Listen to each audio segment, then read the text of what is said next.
اللہ سے زیادہ کسی سے محبت کرنا کیا شرک ہے؟ کیا اللہ سے زیادہ کسی سے محبت کرنا شرک ہے؟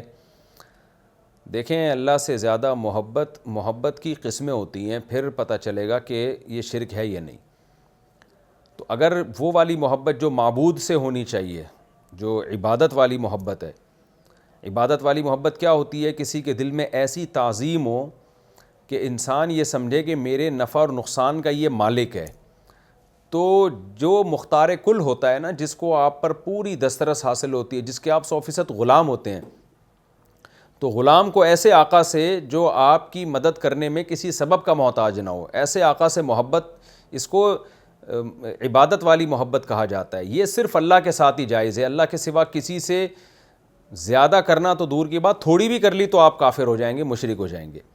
لیکن ایک محبت وہ ہوتی ہے جو کسی کی طرف لگاؤ ہے، اور کسی کو راضی کرنے میں انسان اس کی اطاعت میں لگا رہتا ہے، محبوب کی۔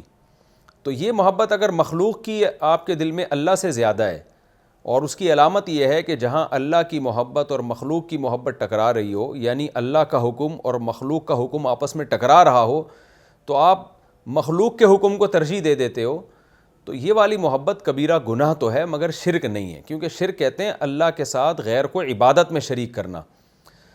تو عبادت میں تو آپ شریک نہیں کر رہے ہیں نا، آپ تو یہ سمجھ رہے ہو کہ اللہ کا حکم سب سے پہلے ہے، لیکن آپ خواہشات سے مغلوب ہو کر مخلوق کے حکم کو اللہ کے حکم پہ ترجیح دے دیتے ہو۔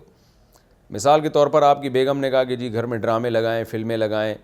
اب آپ بیگم کو خوش کرنے کے لیے گھر میں ڈرامے چلا رہے ہو، فلمیں چلا رہے ہو، حالانکہ اللہ تو ناراض ہوتا ہے ان چیزوں سے۔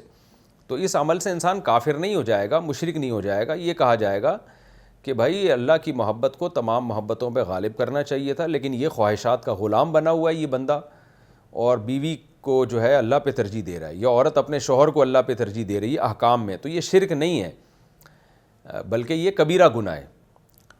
تو گناہ میں داخل ہے یہ چیز۔ شرک جب ہوتا ہے کہ جب آپ اس کو معبود سمجھنا شروع کر لیں، تو معبود تو ہم اللہ ہی کو سمجھتے ہیں، اور عقیدہ بھی ہمارا یہی ہے کہ اصل عبادت کے لائق اللہ کی ذات ہے، اطاعت کے لائق بھی اللہ کی ذات ہے۔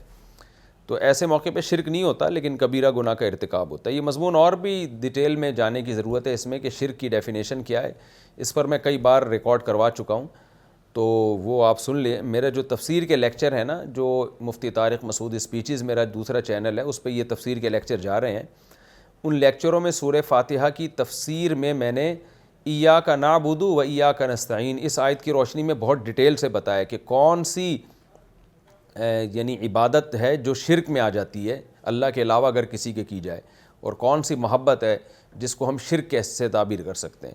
اور تو عبادت کی پوری ڈیفینیشن اور اس میں جو مثالیں میں نے اس میں دی ہیں، تو وہاں جا کے آپ سن لیں۔ یہ میں ڈیٹیل اس لیے بیان کر رہا ہوں کہ آج بہت سارے لوگ چھوٹی چھوٹی باتوں پہ شرک اور کفر کے فتوے لگانا شروع کر دیتے ہیں، تو یہ ٹھیک نہیں ہے۔